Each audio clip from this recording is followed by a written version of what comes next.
Assalamualaikum warahmatullahi wabarakatuh. Berjumpa kembali dengan saya, Ubay Abdurrahman, di channel Jago Matematika. Belajar matematika dasar bersama kami. Di video kali ini, saya akan menjelaskan sifat-sifat perpangkatan bilangan bulat bagian 3. Untuk bagian 1 dan bagian 2, teman-teman bisa tonton di video saya sebelumnya.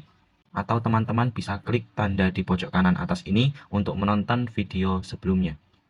Jadi di video kali ini, kita akan bahas sifat perpangkatan bilangan bulat yang ke-7 sampai 9. Jadi kita tulis sifat perpangkatan bilangan bulat yang ke-7, yaitu jika ada A, bilangan pokok A, kemudian pangkatnya N per M atau pecahan, itu jika dijadikan akar menjadi seperti ini teman-teman.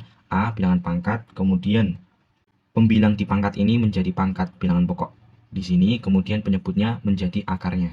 Jadi seperti ini ya teman-teman, sifat yang ke-7. Nah, lebih jelasnya kita latihan soal. Seperti ini, misalkan yang pertama, jika ada 16 pangkat setengah, nah ini kan 1/2 pangkatnya, pecahan. Jika dijadikan akar, maka seperti ini ya teman-teman, akar 16 bilangan pokoknya ditaruh sini, kemudian pembilangnya angka 1 ditaruh sini, kemudian penyebutnya angka 2 ditaruh sini, sehingga ini bacanya akar pangkat 2 dari 16. Satunya nggak usah dianggap, sehingga sepertinya teman-teman, akar pangkat 2 dari 16. Akar pangkat 2 dari 16 itu hasilnya 4 ya teman-teman. Jadi itu untuk menyelesaikan apabila teman-teman menemui soal seperti ini, bilangan yang berpangkat pecahan, bisa dijadikan di akar. Dan contoh yang kedua, misalkan ada 8 1/3. Di sini berarti akar 8 di dalam akar dan pangkatnya 1 ya, karena pembilang di pangkat sini 1. Kemudian akarnya ditulis 3 karena penyebut di pangkat ini angka 3. Sehingga ini dinamakan akar pangkat 3 dari 8. Hasilnya 2 ya teman-teman.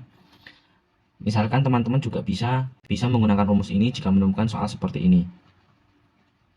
Akar pangkat 2 dari 2 pangkat 6. Nah, di sini berarti menggunakan rumus yang sama tapi dibalik ya teman-teman. Jadi bilangan pokok dikeluarkan, kemudian pangkat bilangan pokoknya menjadi pembilang dan akarnya menjadi penyebut. Sehingga 2 pangkat 6/2. Jika dibagi hasilnya 2 pangkat 3. Nah, di sini 2 pangkat 3 hasilnya 8. Contoh yang kedua misalkan seperti ini teman-teman. Akar dari 3 pangkat 4 kemudian di akar 2, maka di sini kita keluarkan akarnya menjadi seperti ini. 3, 4 menjadi pembilang, pangkatnya ini, kemudian akarnya menjadi penyebut. 3 pangkat 4/2. Di sini 4 bagi 2 hasilnya 2, maka 3 pangkat 2. Dan 3 pangkat 2 hasilnya 9. Semoga bisa dipahami. Jika belum paham, tanya di kolom komentar ya. Kemudian kita pindah ke sifat yang ke-8. Sifat yang ke-8 ini yaitu seperti ini ya. Bilangan pokok berpangkat negatif. Sama dengan 1 per A, ini bilangan pokok, pangkatnya menjadi positif. Jadi trik untuk menghilangkan pangkat negatif itu dipindahkan posisinya. Jika posisinya di atas, kemudian jika posisinya di atas dan negatif, untuk menghilangkan negatifnya tinggal dipindah ke bawah. Lebih jelasnya kita masuk ke contoh. Nah, yang pertama kita contohkan 3 pangkat min 2. Jika teman-teman ingin menghilangkan negatif di pangkatnya, turunkan aja tempatnya atau posisinya. Seperti ini, 1 per 3 pangkat 2. Nah, kenapa bisa seperti ini? Sehingga hasilnya 1 per 9, karena 3 pangkat 2 hasilnya 9. Kenapa seperti ini? Karena ini itu sebenarnya bentuknya seperti ini ya teman-teman, 3 pangkat min 2 per 1. Karena per 1, satunya itu nggak usah ditulis. Jadi jika ingin menghilangkan negatif di pangkat ini, tinggal pindahkan ke bawah dan atasnya menjadi 1. Misalkan teman-teman menemui seperti ini.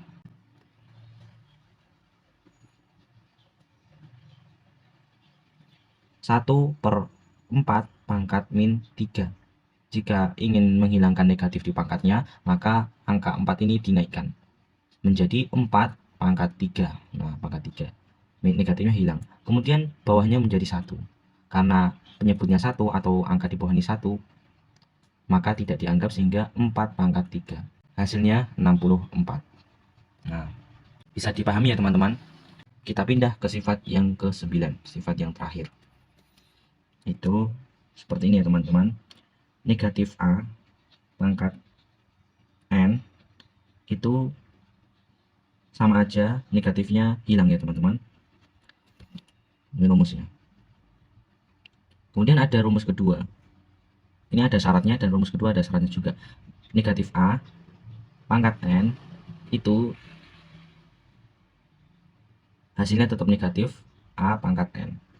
Jadi ada dua rumus ini. Tapi perlu diperhatikan di sini jika N bilangan genap. Dan yang bawah ini jika N bilangan ganjil. Teman-teman sudah tahu kan apa itu bilangan genap, bilangan ganjil? Jadi misalkan N ini atau pangkatnya itu genap, berarti hasilnya pasti positif. Jika pangkatnya ganjil, hasilnya pasti negatif. Jika teman-teman menemukan bilangan berpangkat yang negatif. Kita langsung ke contoh supaya lebih paham.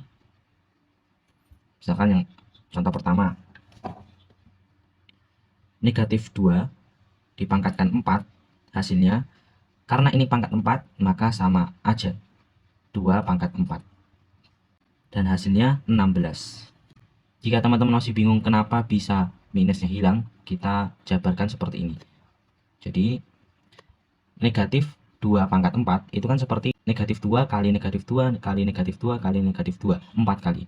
Kita buatkan seperti ini. Negatif 2 kali negatif 2 kali negatif 2 kali negatif 2. Jadi 4 kali. Maka negatif 2 ketemu negatif 2 dikalikan positif kan 4. Nah, di sini kemudian dikalikan dengan negatif 2 lagi menjadi negatif dan hasilnya negatif 8. Negatif 8 dikalikan min 2 karena negatif ketemu negatif, maka hasilnya positif. 8 kali 2 hasilnya 6. Maka hasilnya positif ya, positif 16. Karena jika genap pasti hasilnya positif, pangkatnya genap. Untuk bilangan negatif. Contoh yang kedua misalkan seperti ini. Negatif 2 pangkat 3. Maka hasilnya tetap negatif. Negatif 2 pangkat 3. Negatif 2 pangkat 3 hasilnya negatif 8. Kita jabarkan seperti yang di atas. Gimana sih kok bisa tetap negatif? Min 2. Karena ini min 2 pangkat 3. Jadi min 2 nya 3 kali. Min 2 kali min 2. Nah di sini min 2 kali min 2 hasilnya positif 4.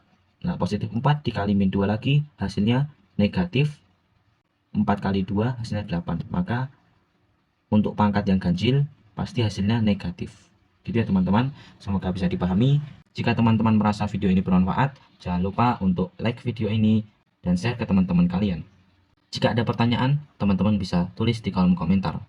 Terima kasih yang sudah menonton. Berjumpa kembali pada video selanjutnya. Wassalamualaikum warahmatullahi wabarakatuh.